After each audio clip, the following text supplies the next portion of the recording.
This is a lecture on 4-5 probability and counting rules.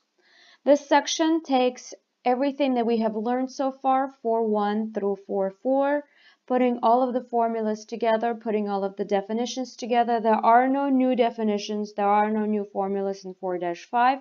All we're doing is we're just giving you a bunch of examples to put everything together.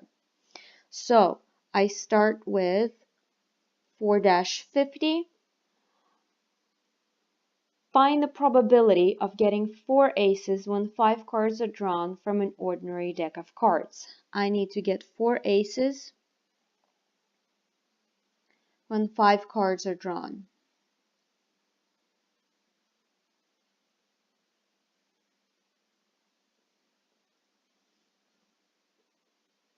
There are a few parts to the probability, so I'm looking for the probability of 4 aces. If I'm drawing 5 cards, in order for me to find the probability, I first need to find the sample space. So I'm concentrating on the bottom of this probability formula. I need to choose 5 cards out of 52. It doesn't matter of the order because I'm just holding my cards. So if you understand that that order does not matter, it is combinations. I need to choose 5 out of 52 cards. Now, those cards needs to be very, very specific cards. I need to choose 4 aces, meaning all 4 out of the 4 aces need to be chosen, as in there's exactly one way of doing that. Now, the other card could be anything I want. So what is anything? I have 52 cards, 4 of them are aces, so that remains the other 48 cards, and that's my 5th card. So this is why I multiply by the by 48, as in this part accommodates for the first 4 cards. This is my 5th card. If anything, this is the only number that will make my probability go a little bit lower. So if you take 48 or a little bit higher, sorry, 4, choose 4, this is 1. 1 times 48 is 48. What you want to do is you want to take your 48 and you want to divide by that really, really big number. There are 2 possible ways to leave your final answer. One is, this is a scientific notation that your calculator will spit out, 1.85 times 10 to the power of negative 5. Or you can use other methods to write down the fraction. I think scientific notation is fine, so I'll move on. Next example, 4-51. A box contains 24 integrated circuits, 4 of which are defective. If 4 are sold at random, find the following probabilities. And then I have 4 questions that I need to answer. Before I get to the questions, a box contains 24 circuits, so that's my N, 24 circuits.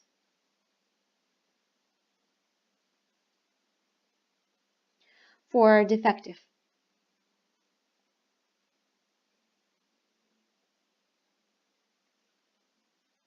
And 4 are sold. So these 2 4s are 2 different 4s. I don't know why they're using 2 4s. They could have used 2 are defective and 5 are being sold, but they chose not to. Part A. Find the probability of exactly 2 are defective. 2 defective. This is a probability. I need to start with a sample space. The sample space will be, if I'm selling 4 circuits out of 24, I just need to, get that bag of 24 circuits, reach down and choose 4 of them. As soon as you hear the word choose, that word goes on the bottom. So this is your sample space. You're choosing 4 out of 24 circuits.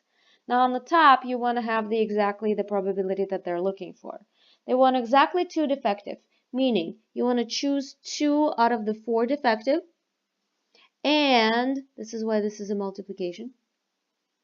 You want to choose the other 2 from the 20 that are not defective. You put this into your calculator. You either get a fraction, I'm copying this from the book actually, or you can get a decimal approximation.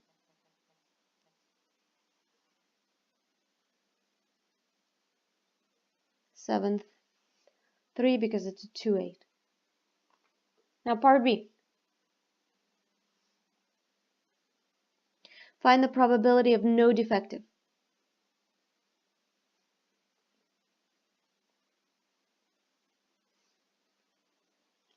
My sample space is still choosing 4 out of those 24, but I need all 4 to be good ones. So I'm choosing 4 out of the 20 that are good. Go into math, probability, I'm just jumping into my combinations. 24 divided by another combination of 24, 4. The calculator will spit out a decimal approximation, which is perfectly good for our answer.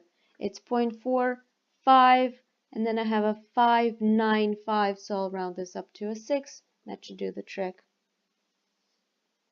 Part C. All are defective. The probability of all defective, very similar. I need to choose 4 out of the 4 defective divided by choosing the 4 out of the 24.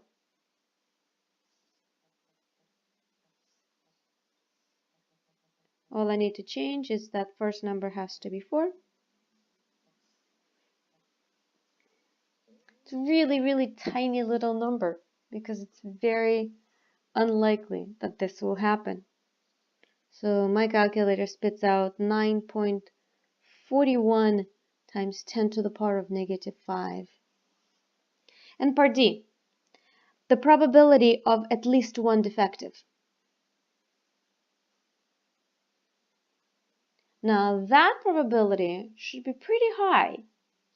Notice, this is at least 1, so it's 1 minus the probability of no defective, which we have conveniently already solved for part B. So this is easy. 1 minus 0.456, and I'll end up just a little over 54%. Next example. 4-52. A student needs to select 2 topics to write 2 term papers for a course. There are 8 topics in economics and 11 topics in science. Find the probability that she selects 1 topic in economic and 1 topic in science to complete her assignment. So I'm going to write this down. I have 8 topics in economics, and I have 11 topics in science. So altogether, I have 19 choices. I need to find the probability of 1 econ and 1 science. I am choosing. These are still choosing because it doesn't matter whether she writes the science first and then economics or the other way around. I need to choose 2 out of the 19 choices. That's my sample space. On the top, I need to choose 1 out of the 8 econ, and I need to choose 1 out of the 11 science. All it is just a calculator problem. If you put this into a calculator, you will approximately get 51.5%. Next example. Example 4-53. In the Pennsylvania State Lottery, a person selects a 3-digit number and repetitions are permitted. If a winning number is selected, find the probability that it will have all 3 digits the same.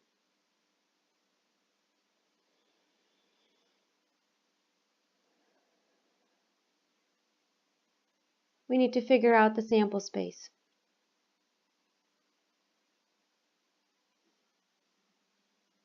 I have 3-digit numbers. Repetitions are permitted, meaning there are 10 choices for selecting the first place, there are 10 choices for selecting the second, and 10 choices for the third one. So there is 1,000 ways to select a winning number.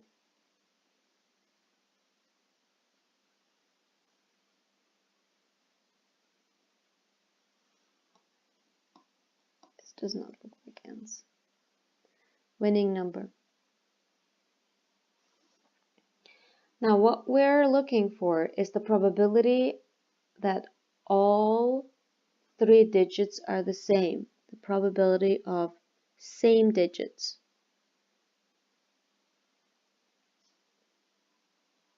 Well, what are the same digits? I have 0, 0, 0, 1, 1, 1, 2, 2, 2, 3, 3, 3, and so on until I get to 9, 9, 9. Meaning there's exactly 10 of those that will work for my probability out of the sample space of 1,000. I'll just simplify the fraction, and I probably don't even need my calculator for this. 1% chance. And last example, 4-54. There are 8 married couples in a tennis club. If one man and one woman are selected at random to plan a summer tournament, find the probability that they are married to each other. Well, there's 8 men and 8 women.